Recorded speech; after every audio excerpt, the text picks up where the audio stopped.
Hey guys, welcome to Paints and Pages. My name is Anna and this is my first ever video, my first ever diorama, really my first of a lot of things.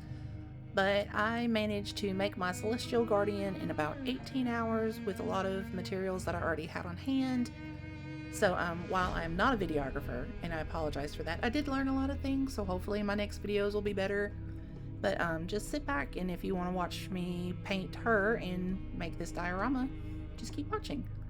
So I ordered her off Temu, and she was a 3D printed model. I did not realize that because she was gorgeous and I wanted it. And then I just started painting. So I didn't really plan on doing her. I really just started painting her so my neglected minis could dry. As you can still see, half of two different armies just sitting there staring at me, judging me like my TBR does. But by the time I got to her hair, that's when I started filming, because I was like, I'm kind of coming up with a story for her. I don't know. Then I realized that I just wanted to do a redhead because a blonde or a brunette just seemed too cliche for a Celestial. So I did Blood Angels Red from Citadel on top of Screamer Pink. And as you can see here, Blood Angel Red on white is just way too bright, too red, too Fire Engine red. And that's not what I wanted. I wanted a darker auburn. So if you layer your Screamer Pink and then your Blood Angels Red, you get this really pretty darker color. And then you can go back in and do Screamer Pink as your highlights. And it actually turns out quite nice. It's my favorite way to do a redhead. So at this point, I'm going in with the contrast color over that pale purple. And this just settles into the folds between the folds of the fabric. And it gives it that nice shadowing effect. And I'm relatively new to painting. I've only been doing it collectively about 6 months. So this was a good opportunity for me to kind of play and figure out shadows and highlights and different things, since there is so much fabric and it does drape so nicely. I was like, I have to play. I have to use this to play. And by this point, I'm really starting to think more about her lore. And I was like, she's obviously some kind of celestial being, so guardian. And I was like, what if she just hangs out in the cosmos and waits for a summons that somebody needs help or somebody needs rescuing or something? And that's when those of her order fly out and they do whatever needs done. By the time I get to her wings, I'm really getting excited, because that was the part that I was most excited about to paint to begin with. And I got a little bit messy. The 3D print for her was not great anyway, which granted, she's a beautiful piece and I'm not upset about it, but the texture of the filament was really starting to work against me a little bit on a lot of this. But I persevered. I went through with just a basic white and redid all of the wings, let them dry, worked on her skirt a little bit more. And then I had the null wash, because the bright white was not doing it for me. It didn't look natural, it just looked weird. So I was like, if I null wash it and highlight those shadows and then go back over it with white. And that's what I did. And then I was like, what if her wings were like,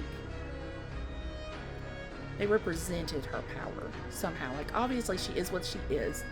She is a Celestial, but what if her wings changed the more powerful she became, the more skilled she became? And that's when I came up with the silver ones.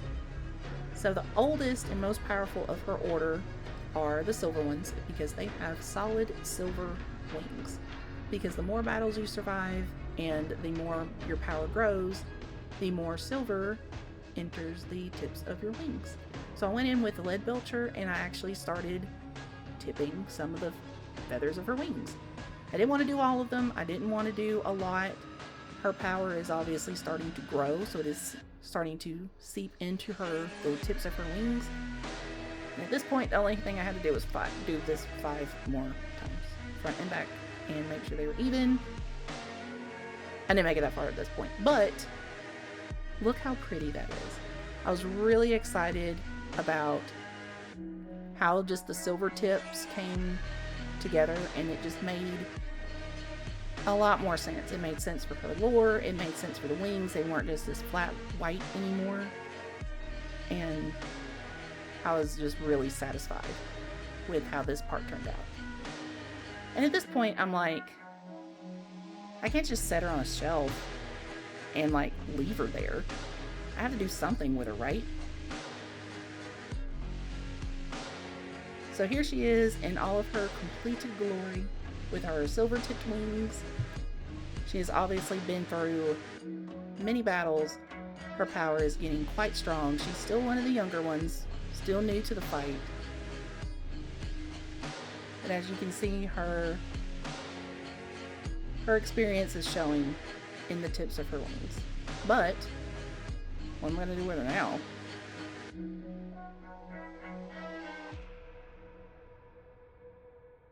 Luckily for us, I had this box laying around. Totally had a gargantuan white dragon in it. Might totally be for a later project that I hope to upload, but that's for another day. I have this pH balance glue that I used for my book rebinding, as well as this silicone brush. It is absolutely amazing. There are no bristles, very easy mess, very easy to clean up, because when the glue is dry, you can just peel it off. It's slightly satisfying.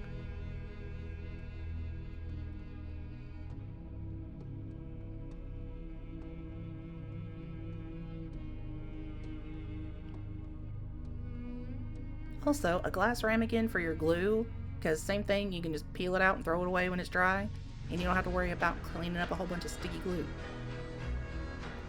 This fabric is from my book rebinding. It came in a kit that I bought, and I hadn't used it yet, and I wanted the inside to absorb the light and be kind of soft. I didn't want anything glossy like paint, so we're just going to play with that. I just started gluing it on the inside, the black on the sides, and the blue on the back that would be behind her, just kind of for a more interesting backdrop than just flat bright black. Then I came over to my Cricut, which is my favorite toy ever, and I started doing the decal that would be behind her on the blue fabric. And if you ever want to do something, practice first. Don't just put it on your project. Extra fabric means we're going to play with it, we're going to practice, and that's something that I hope you don't have to suffer through later yourself. So I might have forgotten to film this part because I got really excited, but look at it. I was so excited about the silver against that dark blue when I did the motif behind her that it was just perfect. I loved it. It was doing exactly what I wanted it to. Then I also put down the polyfill to kind of start building the clouds under her. And I am not a good videographer, so I left that part out too, but yeah, now she's in it. I had airbrushed part of the clouds to kind of make them look a little bit more like a galaxy, like there was light coming through them. And the only thing that I had left to do, I had an LED that I wanted to put kind of behind her head and shining on her wings, but I couldn't get the angle right, and just kind of sticking it there looked weird. So I tried to make this little like holder for it to hang back there, and my first attempt was just garbage. I hated it. It did not work, so we scrapped all of that and went with like a projector box kind of deal that I could just kind of glue to that part that I cut out and still have the angle in it hold the LED, but also have it to where I could just open the lid and just pull it in and out and change it and turn it on and off as needed.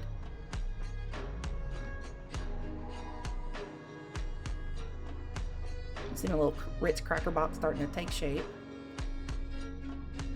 But just the bare LED was really harsh, and it was very obvious that it was just a bare LED, which is why I kind of liked having the box there towards the end, because it kind of helped to hide the LED, but I can't just have a red and yellow Ritz cracker box back there. So I took some extra fabric and I wrapped it to hide it, and also it kind of helped mute the light a little bit. I wasn't expecting the glue to bleed through the fabric as bad as it did. I should have, but I didn't. But at any rate, it's holding the angle I want it to, and the LED will just kind of sit in there and shine some more light on her. So she has this warm glow from underneath that's in the cosmos, and then this brighter kind of diffused blue light from above That's the calling, the signal. I don't know. I didn't come up with that part yet. Still have to deal with that. Still have to deal with the very black and orange WizKids outside of this box. I didn't think that far. So I'm gonna keep the LED there and try to figure out what I'm going to do to the outside. It could be like a portal to her world, part of the cosmos. Or like a window, so you can just kind of peek in and see what those celestials are up to, who's on their way. I don't know. So once again, I have this extra fabric from my bookbinding. It's kind of paper really, but it has this nice suede outside to it that I can play with, and I have a good length of it, so it'll at least wrap around. I folded over the edge and glued it, so when I did put it on the box, it would have a finished edge instead of just being raw. And I'm going to glue the top edge down, so when I fold it over into the inside, it will also have a finished edge.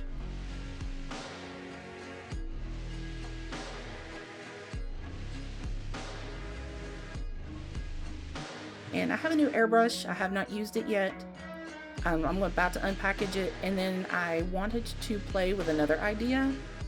And as usual, I have this extra little bit of fabric, and I'm going to play with it first before I start trying to spray it on my actual project, because that could just be disastrous. So I might have also forgot to film this next part, but I did just kind of wrap the box with that fabric. If I were smart, I would have bought different fabric and just wrapped the whole thing like a present and then just cut out the bits I need, but I was working with what I had, so that wasn't exactly possible. I just kind of Frankensteined this bit together and tried to make the lid work. It did not want to work, so I was left with these ugly kind of hinges at the front of the diorama that were still very orange and very visible, even though the rest of the box was pretty much covered. And then I decided that I was just going to make some banners and cover it, because you can't see it if it's hidden. So I went over to my Cricut and I cut out some more stuff and started making the banners to kind of put on the front. And I needed some kind of decoration on the outside anyway, because it was just plain black and that wasn't any fun. So I went ahead, and this little rolly cutter, if you do any kind of crafts, you need one. It saves me so much time, but they can cut through a fingernail. Don't ask me how I know. You don't want to know. Just be careful. And also a cork back ruler. You need it. Any crafter that says you need it, you need it. Trust me. So I'm going back with making these banners, and I wanted them to match the kind of star and moon motif that we had going on.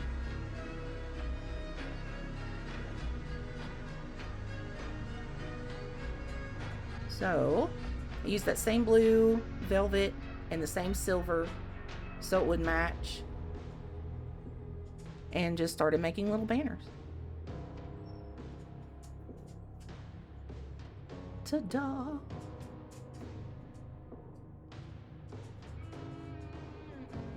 And another thing, if you're using iron-on vinyl, please make sure it's cooled down before you pull that off. I've also made that mistake. And now they're little banner shapes. Now I just have to figure out how I'm going to hang them.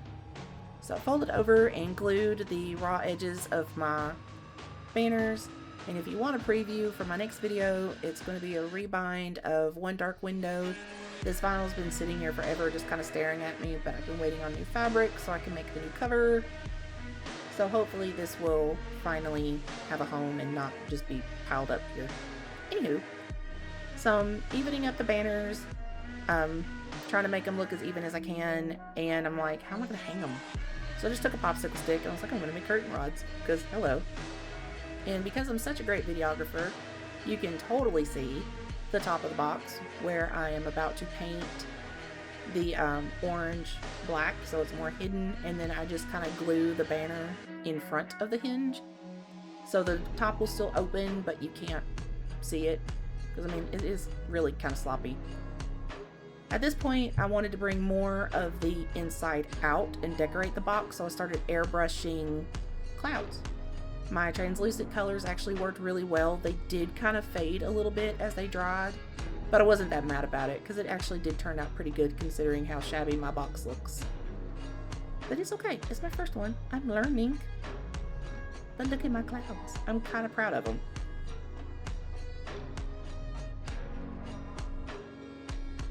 And here it is. The final project is now in my library. Well, she will live forever. I added the columns to the outside just to kind of give it more of like that portal window kind of feeling. I did have some little charms that I hung up from the inside just to kind of give it some more dimension. I didn't film it, but she's actually standing on a cup. She's glued to a cup. But yeah, here is our celestial guardian waiting for her next call.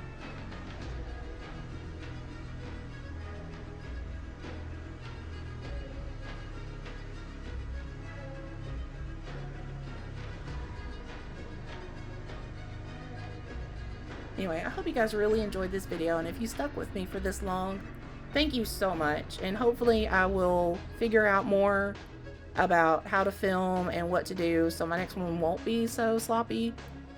But anyway, I hope you enjoyed it, and if you would like to see more, you know where to find me now. Thanks, guys.